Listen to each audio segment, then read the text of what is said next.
오늘은 요한복음 32번째 시간입니다.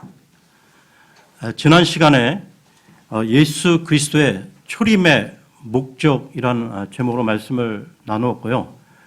오늘은 구원자로 오신 예수 그리스도라는 제목으로 말씀을 나누겠습니다. 지난 시간에 요한복음 12장 26절까지 살펴보았는데요. 오늘은 이어서 계속하겠습니다. 요한복음 12장 27절을 보겠습니다. 요한복음 12장 27절입니다.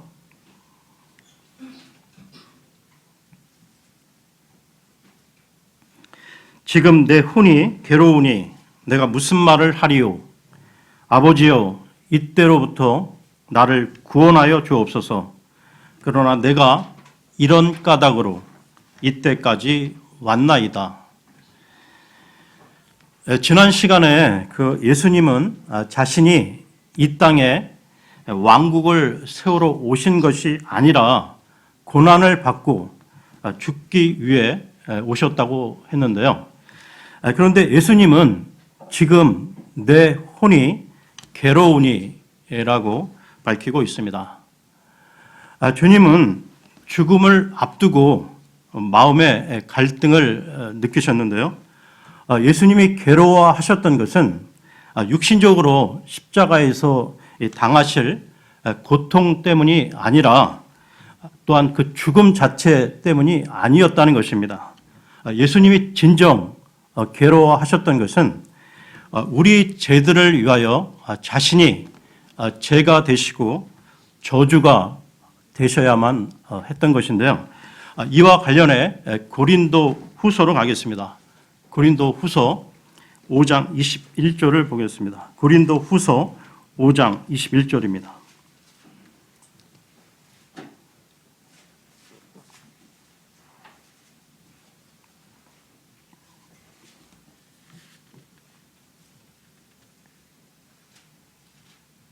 하나님께서 죄를 알지 못한 그분을 우리를 위하여 죄가 되게 하신 것은 우리가 그분 안에서 하나님의 의가 되게 하려 하심이라. 죄를 알지도 못하는 예수님이 우리를 위해 죄가 되셨는데요. 한 구절 더 보겠습니다. 갈라디아서로 가겠습니다. 갈라디아서 3장 13절을 보겠습니다.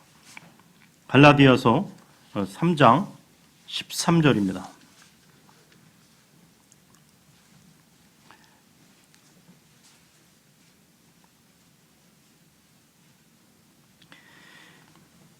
그리스도께서 우리를 위해 저주가 되사 율법의 저주에서 우리를 구속하셨으니 기록된 바 나무에 달리는 모든 자는 저주 받았느니라 하였느니라.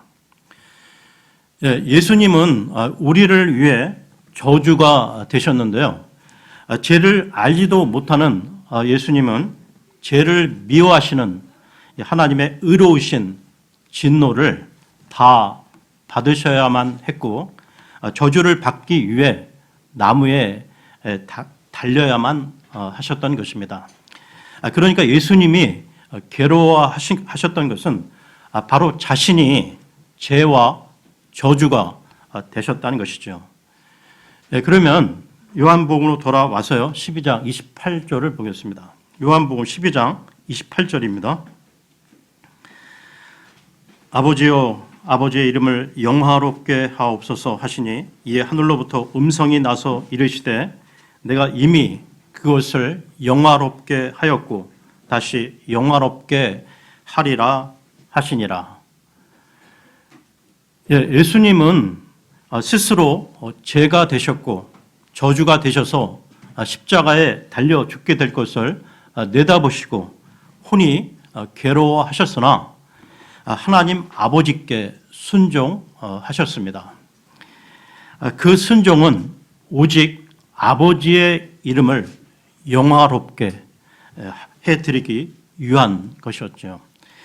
계속해서 12장 29절 30절을 보겠습니다. 12장 29, 30절입니다. 그러므로 곁에 서서 그것을 들은 사람들은 천둥이 쳤다고도 하며 다른 사람들은 이르기를 천사가 그에게 말하였다 하니 예수님께서 응답하여 이르시되 이 음성은 나 때문에 나지 아니하고 너희를 위해 났느니라. 예수님께서 이 땅에 오셨을 때 모두 3번에 걸쳐 하늘에서 음성이 들려왔는데요. 처음에는 예수님이 그 요단 강가에서 침례 요한에게 침례를 받으신 그 직후로 마태복음으로 가겠습니다. 마태복음 3장 16, 17절을 보겠습니다. 마태복음 3장 16절, 17절입니다.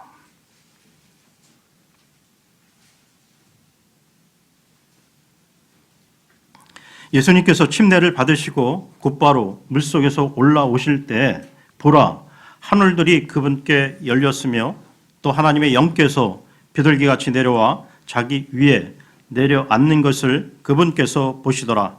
보라 하늘로부터 한 음성이 있어 이르시되 이 사람은 내 사랑하는 아들이라 내가 그를 매우 기뻐하노라 하시니라. 그리고 두 번째는 모세와 엘리야가 나타났던 산이었는데요. 누가복음으로 가겠습니다. 누가복음 9장 28절에서 35절까지 보겠습니다. 누가복음 9장 28절에서 35절입니다.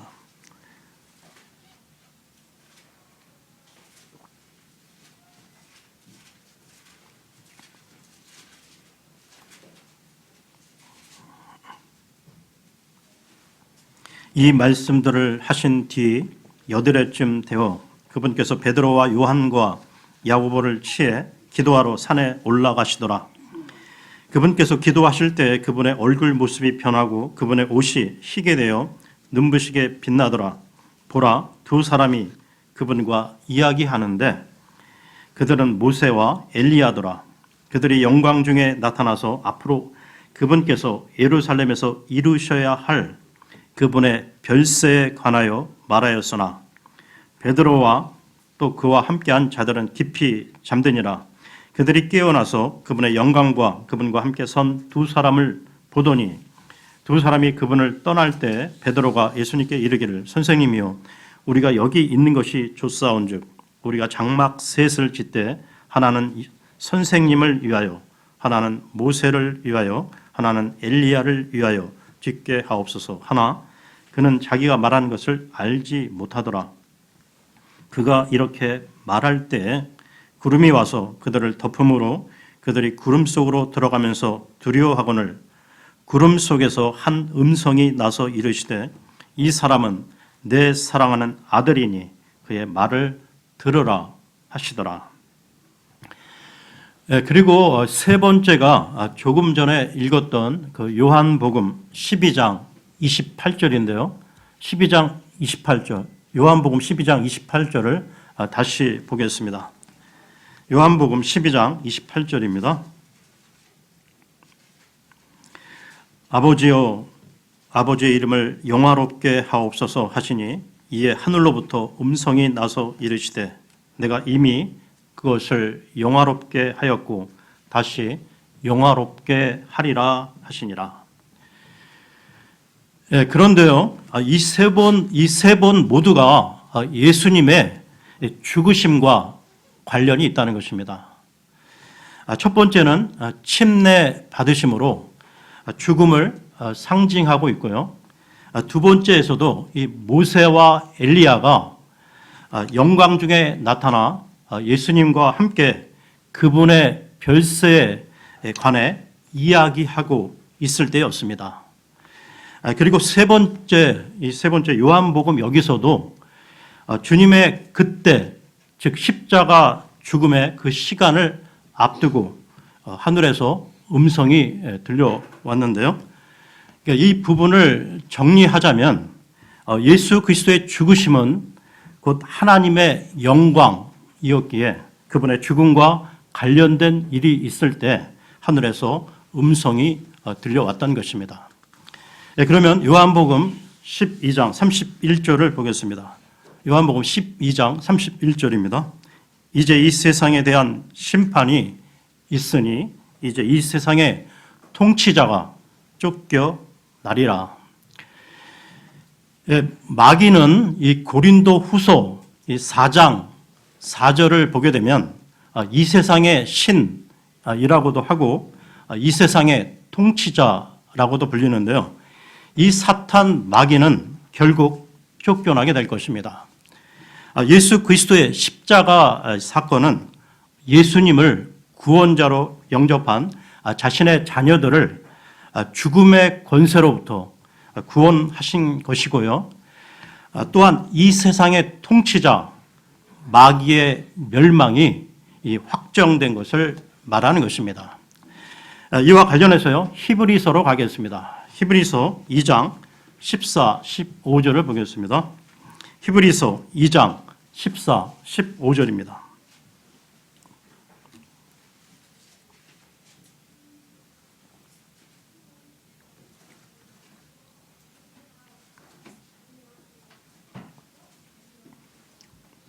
그런즉 자녀들은 살과 피에 참여한 자들이므로 그분도 마찬가지로 같은 것의 일부를 취하셨으니 이것은 그분께서 죽음을 통해 죽음의 권능을 가진 자, 곧 마귀를 멸하시고 또 죽음을 두려워하여 평생토록 속박에 얽매인 자들을 건져내려 하심이라. 이제 마귀는 이 갈보리 십자가에서 이 확정된 심판의 결과로 마침내는 불과 유황 호수 속에 던져지게 될 것인데요.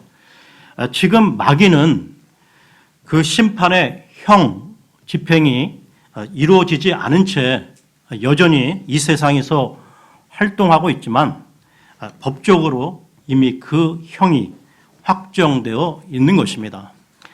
그런데 우리가 잊지 말아야 할 것은 갈보리 십자가에서 마귀가 패배하였지만 우리가 영적 무장을 갖추지 않은 채 아무렇게나 살아도 마귀로부터 절대 안전하다는 뜻은 결코 아니라는 것입니다.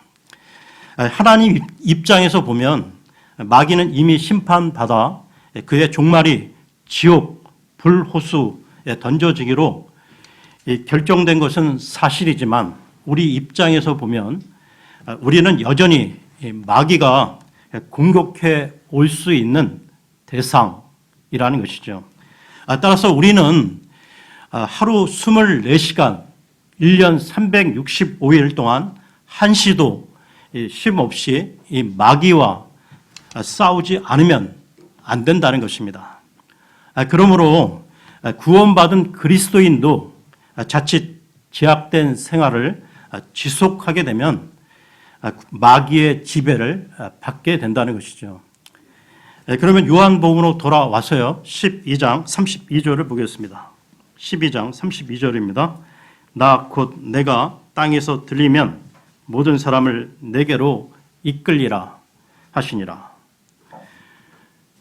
예수님께서 십자가에 달려 죽으시면 택함 받은 사람들이 아니라 모든 사람을 그분께로 이끌어 가시겠다고 말씀하시는데요. 그러니까 다시 말해서 예수님께서 십자가에 달리시는 것은 모든 사람을 위해서이지 하나님께서 미리 구원하시기로 예정해 놓으신 어떤 그 선택된 사람들만을 위해서가 아니라는 것입니다.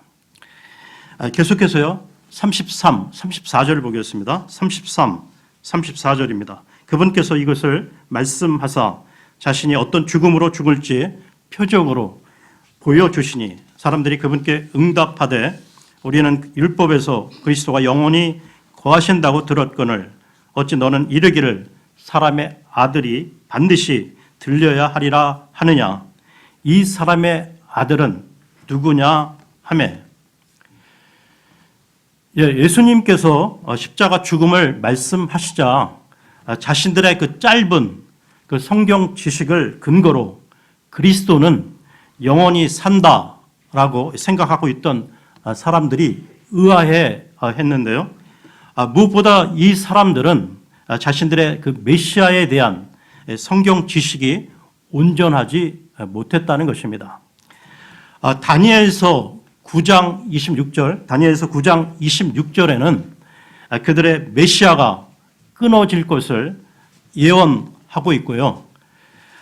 이사야 53장에서도 그분의 죽음을 분명하게 예고하고 있다는 것입니다. 계속해서요. 요한복음 12장 35절 36절을 보겠습니다. 35, 36절입니다. 그때 예수님께서 그들에게 이르시되 아직 잠시 동안은 빛이 너희와 함께 있으니 너희에게 빛이 있을 동안에 다녀 어둠이 너희 위에 임하지 않게 하라. 어둠 가운데 다니는 자는 자기가 가는 곳을 알지 못하느니라. 너희에게 빛이 있을 동안에 빛을 믿으라. 그리하면 너희가 빛의 자녀들이 되리라 하시니라. 예수님께서 이것들을 말씀하시고 떠나서 그들로부터 자신을 숨기시니라. 예수 그리스도께서는 사람들의 빛으로서 요한복음 그 1장에서의 그 시작과 함께 맨 처음 소개된 이후 그분께서 직접 나는 세상의 빛이라 나를 따라오는 사람은 결코 어두움 속에 다니지 아니하고 생명의 빛을 얻으리라 말씀하셨는데요. 이 말씀을 하심으로 이제 십자가 죽음을 며칠 앞두고 예수님은 공개적인 사역을 마무리하고 있습니다.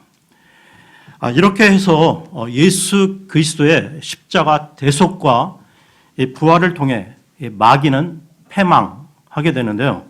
계속해서 37절을 보겠습니다. 37절입니다. 그러나 그분께서 이렇게 많은 기적들을 그들 앞에서 행하셨음에도 불구하고 그들이 여전히 그분을 믿지 아니하였으니, 우리는 그 앞에서 많은 사람들이 예수님의 기적을 통해 예수님을 믿었다는 말씀을 보았는데요. 그런데 이 구절에서 사람들이 여전히 그분을 믿지 않았다고 밝히고 있습니다. 즉 그들은 예수님에 대해 믿고 싶은 부분만 믿었던 것이며 믿고 싶지 않은 부분에 대해서는 믿지 않았던 것이죠.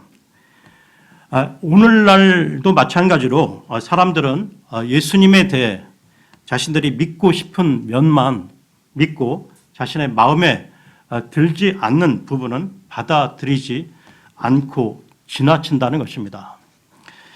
계속해서요. 38절을 보겠습니다. 38절입니다. 이것은 대언자 이사야의 말씀이 성취되게 하려 함이라.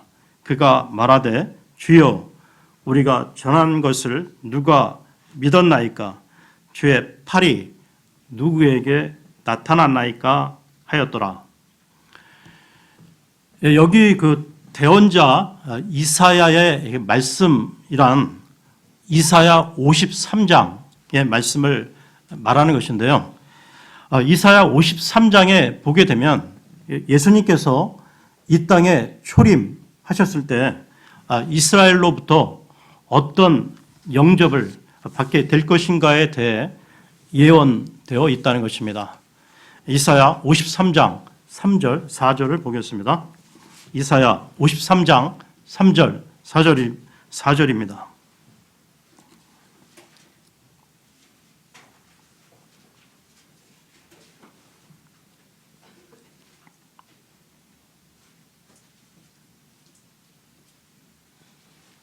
그는 사람들에게 멸시를 당하고 거부되었으며 슬픔의 사람이요 고통을 잘 아는 자라.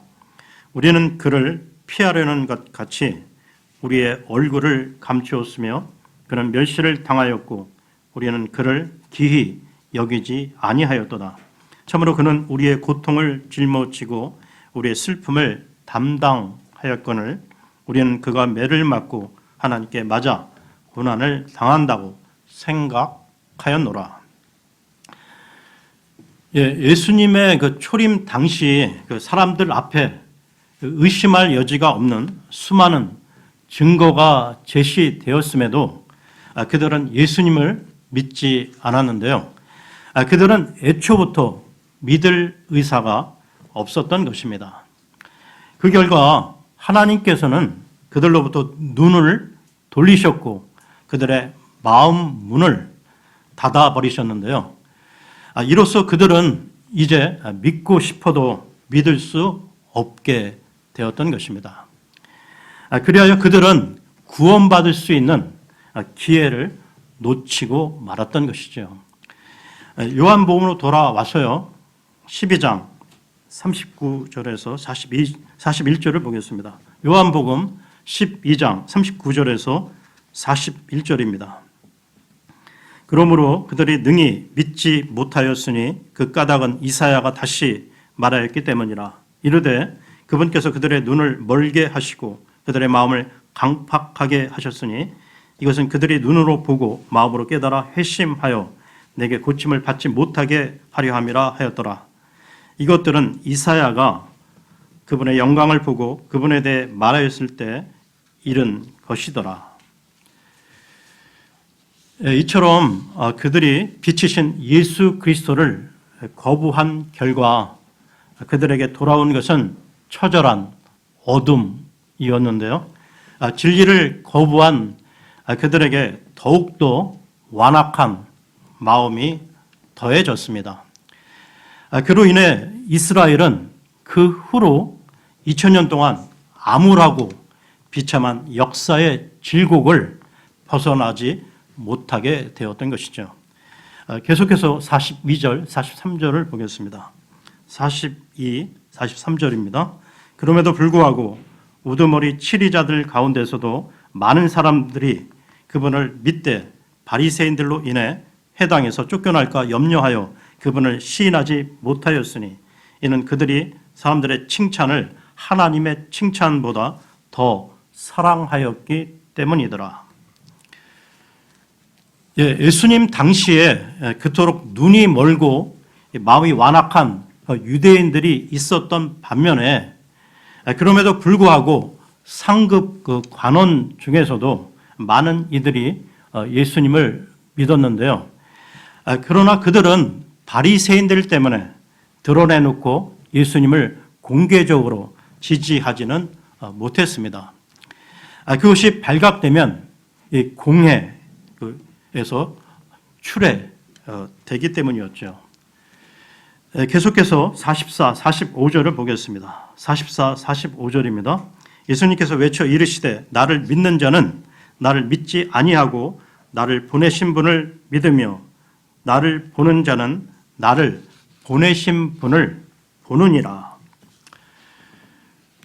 예수님께서는 요한복음 10장 30절에 나와 내 아버지는 하나라고 선언하셨는데요. 그러므로 예수님을 믿는 것은 곧 아버지 하나님을 믿는 것이고 예수님을 보는 것은 곧 아버지 하나님을 보는 것입니다. 계속해서요. 12장 46절을 보겠습니다. 12장 46절입니다. 나는 빛으로 세상에 왔나니 이것은 누구든지 나를 믿는 자는 어둠에 거하지 아니하게 하려 함이로다. 이 말씀 역시 예수님께서 앞에서 하셨던 말씀과 그 맥을 같이 하고 있는데요. 빛이시고 빛으로 오신 예수 그리스도를 믿는 사람은 어둠에 거하지 않게 된다는 것입니다. 이와 관련해서요 말씀을 보겠는데요. 골로새서로 가겠습니다. 골로새서 1장 12절에서 14절까지 보겠습니다. 골로새서 1장 12절에서 14절입니다.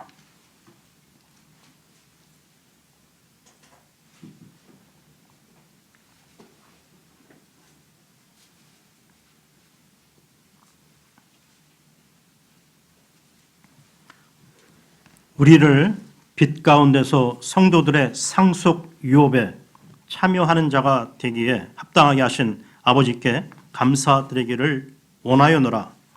그분께서 우리를 어둠의 권능에서 건져내사 자신의 사랑하는 아들의 왕국으로 옮기셨으니 그분 안에서 우리가 그분의 피를 통해 구속 곧 죄들의 용서를 받았도다. 예, 빛은 구원이며 생명이며 하늘나라와 연결되지만 어둠은 죄요, 죽음이며 지옥과 연결되는 것이죠. 그러면 요한복음으로 돌아와서요. 12장 47절을 보겠습니다. 요한복음 12장 47절입니다. 사람이 내 말들을 듣고 믿지 아니할지라도 내가 그를 심판하지 아니하노라. 나는 세상을 심판하러 오지 아니하고 세상을 구원하러 왔노라. 예수님께서 심판하지 않으신다는 이 말씀은 예수님 당시 지금 심판하지 않으신다는 말씀이지 앞으로도 심판하지 않으시겠다고 하시는 말씀이 아니라는 것이죠. 그러니까 예수 그리스도의 초림은 그 사명과 그 사역이 바로 세상을 구원하신다는 데 초점이 맞추어져 있었습니다. 하나님께서 인간의 몸을 입고 이 세상에 오셔서 말할 수 없이 낮아지시며 고난받으시고 죽으신 것은 세상을 죄로부터 구원하시기 위한 무한하신 하나님의 은혜인데요. 그러나 예수 그리스도께서 재림하실 때에는 그 양상이 초림 때와는 완전히 다르다는 것입니다. 주님께서 다시 오실 때는 세상을 철저히 심판하시기 위해 오신다는 것이죠. 계속해서 12장 48절을 보겠습니다. 48절입니다.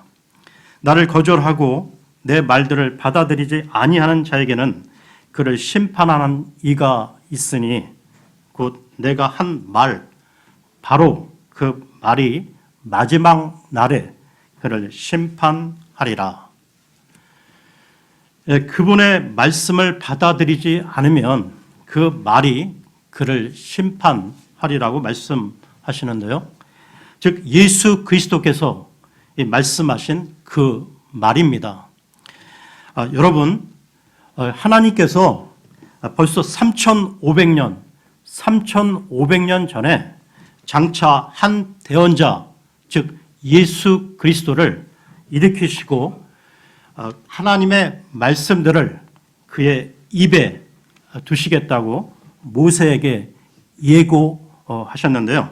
신명기로 가겠습니다. 신명기 18장 18절 19절입니다. 신명기 18장 18, 19절입니다.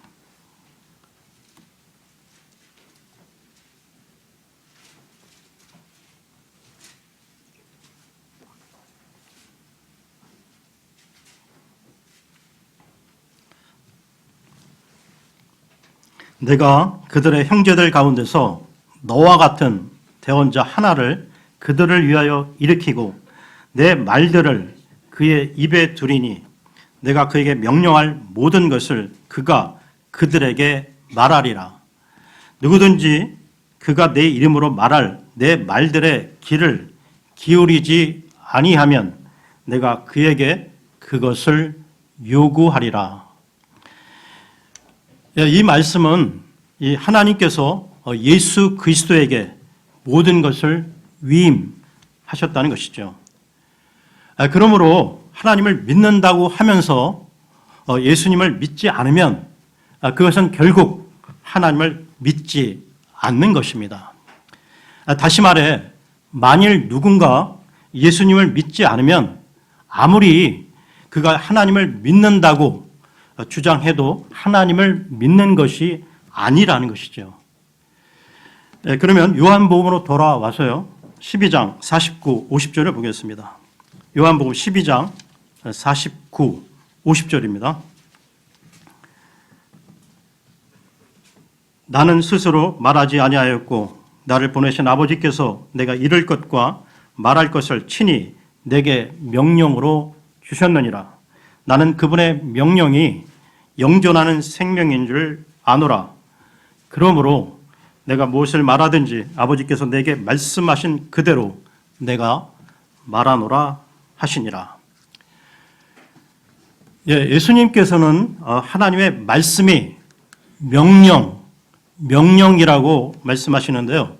다시 말해 하나님의 말씀이 마음에 들면 받아들이고 마음에 안 맞으면 안 받아들이는 식으로 우리가 마음대로 선택해서는 안 되고 반드시 순종으로 받아들여야 한다는 것입니다. 이 하나님의 명령과 관련해서요. 마태복음으로 가겠습니다. 마태복음 22장 36절에서 40절입니다. 마태복음 22장 36절에서 40절입니다.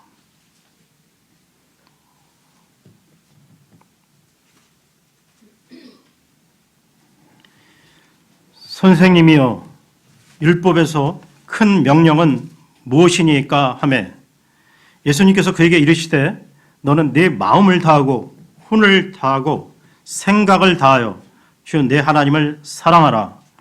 이것이 첫째가는 큰 명령이요 둘째 명령은 그것과 같은 것으로서 너는 내 이웃을 내 자신과 같이 사랑하라이니라. 모든 율법과 대언자들의 글이 이 두 명령에 매달려 있느니라 하시니라.